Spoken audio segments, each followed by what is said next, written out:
Salut, on plonge aujourd'hui dans le monde du luxe avec un numéro de 7 Days Lifestyle qui promet d'être riche en infos, Ah oui, prêt à explorer les dernières tendances et les stratégies des grandes marques et même un peu de philanthropie.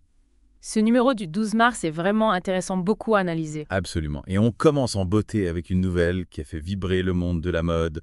Louis Vuitton lance sa propre ligne de maquillage. C'est un événement majeur. On l'attendait depuis longtemps. Oui. Louis Vuitton est déjà une référence dans le parfum, mais se lancer dans le maquillage. C'est une nouvelle étape. Oui, qui témoigne de l'ambition de la marque, et ce n'est pas un simple lancement, il vise haut avec une collaboration prestigieuse. Pat McGrath, la maquilleuse star, sera la direction artistique de cette nouvelle ligne. Un choix judicieux, Pat McGrath, est synonyme de créativité, d'audace et d'excellence artistique. Elle a travaillé sur les plus grands défilés de mode et sa propre marque, Pat McGrath Labs, est un succès phénoménal. Eh oui.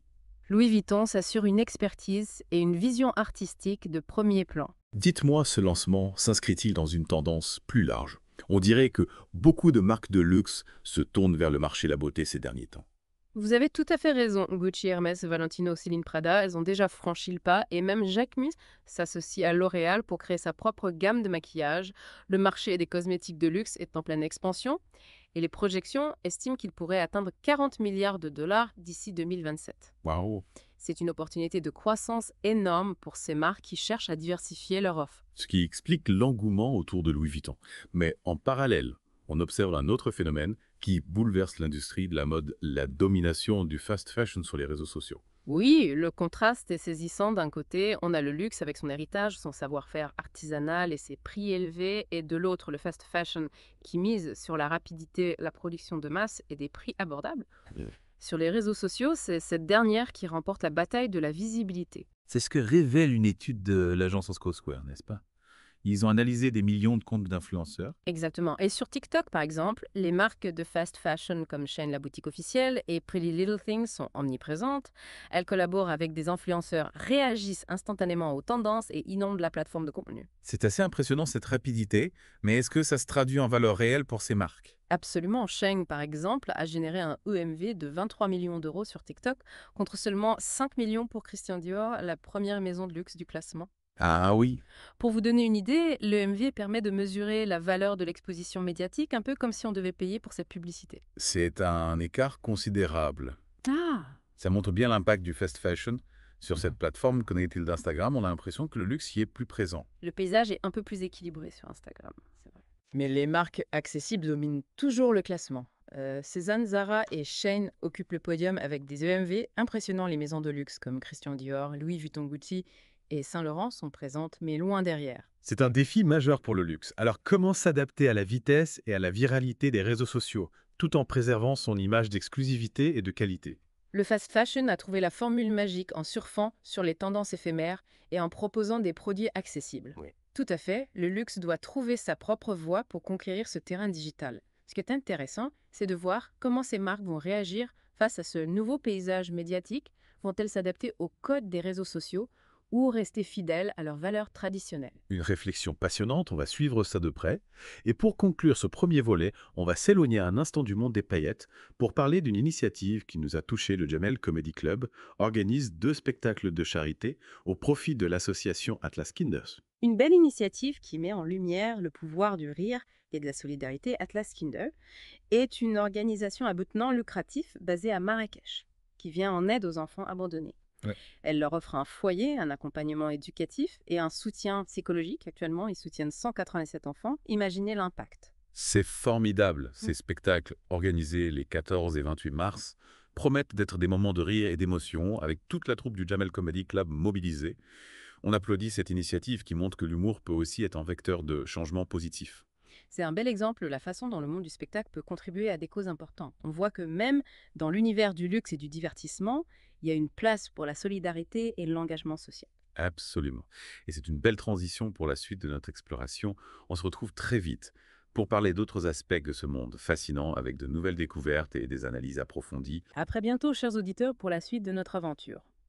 Avant de plonger dans les détails de la collection, Louis Vuitton, j'aimerais qu'on parle un peu plus de ce qui rend ce marché des cosmétiques de luxe si attractif. Oui, c'est vrai, on a mentionné sa croissance fulgurante, mais qu'est-ce qui attire autant les consommateurs vers ces produits? Et juste une question de marque. C'est bien plus que ça. plusieurs facteurs entrent en jeu.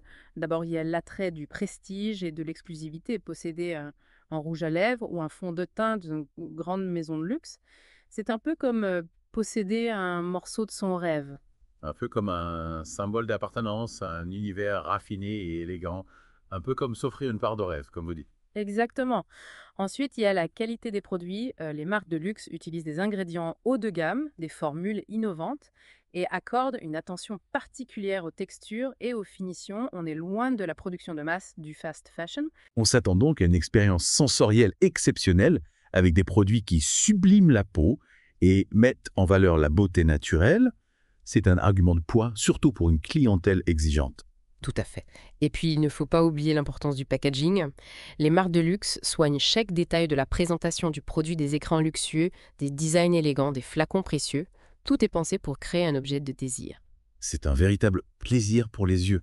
Autant pour la peau, d'ailleurs, en parlant d'objets de désir, on a aussi repéré une collaboration surprenante dans notre magazine. Lamborghini s'associe à Silver Cross pour créer une poussette ultra luxe. Ah oui, la Rifa Alarancio, un mélange inattendu entre la puissance des bolides italiens et le confort des landaux britanniques. On imagine déjà les bébés stars se pavaner dans cette poussette futuriste.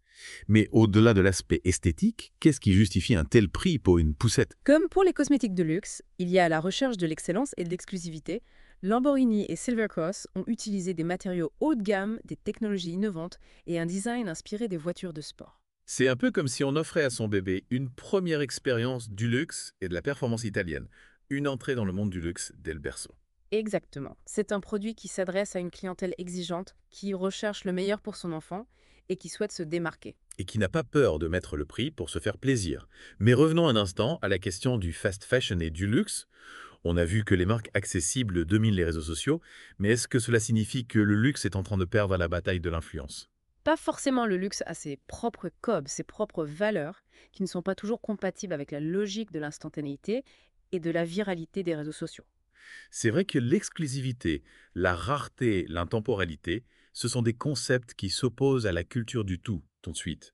Et de la tendance éphémère, c'est presque une philosophie différente. Exactement. Le luxe doit trouver sa propre façon d'exister sur les réseaux sociaux en créant des contenus authentiques qui racontent son histoire, son savoir-faire et ses valeurs. Il s'agit de créer un lien émotionnel avec les consommateurs, de les inviter dans l'univers de la marque, plutôt que de simplement leur vendre un produit. On comprend mieux pourquoi l'arrivée de Louis Vuitton dans le maquillage est si stratégique. Tout à fait. Et puis, il ne faut pas oublier que le luxe a une clientèle fidèle qui n'est pas forcément influencée par les tendances du moment. Ce sont des consommateurs qui recherchent la qualité, l'intemporalité et l'exclusivité et qui sont prêts à investir dans des pièces qui traverseront les années. On peut dire que c'est un investissement à long terme. C'est une relation différente de celle que la fast fashion entretient avec ses clients, le luxe mammoth, mise sur la durabilité, la transmission, la création d'un patrimoine. C'est une vision à long terme qui s'oppose à la consommation effrénée et au cycle infernal des tendances éphémères.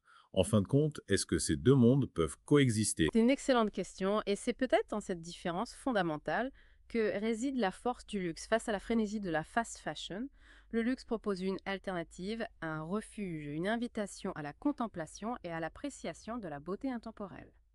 Belle conclusion. Et pour revenir à notre sujet initial, l'entrée de Louis Vuitton dans le marché de la beauté.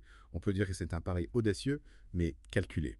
Absolument, la marque s'appuie sur son prestige, son savoir-faire et sa vision artistique pour conquérir un nouveau marché en pleine croissance. Et on a hâte de découvrir les produits de cette première collection qui s'annonce déjà comme un événement majeur dans le monde de la beauté. Parlez-nous un peu de ce que vous en attendez. On imagine que la maison proposera une gamme complète de produits alliant qualité, innovation et élégance à la française, des rouges à lèvres iconiques, des fonds de teint impeccables, des palettes de fard à paupières envoûtantes. On a déjà des étoiles plein les yeux. Et puis n'oublions pas le packaging qui sera à la hauteur de la réputation de Louis Vuitton, des écrins luxueux, des designs raffinés, de véritables objets de désir. Je me demande si ces objets sont plus convoités que les produits eux-mêmes. C'est une possibilité, on a hâte de voir tout ça. Et en attendant, on continue notre exploration du magazine 7 Days Lifestyle.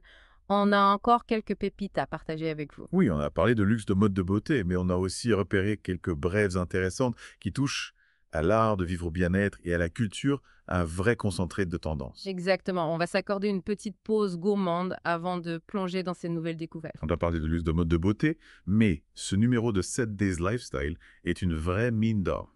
On a encore plein de choses à découvrir ensemble. Absolument, on a déniché quelques brèves qui touchent à l'art de vivre au bien-être et à la culture.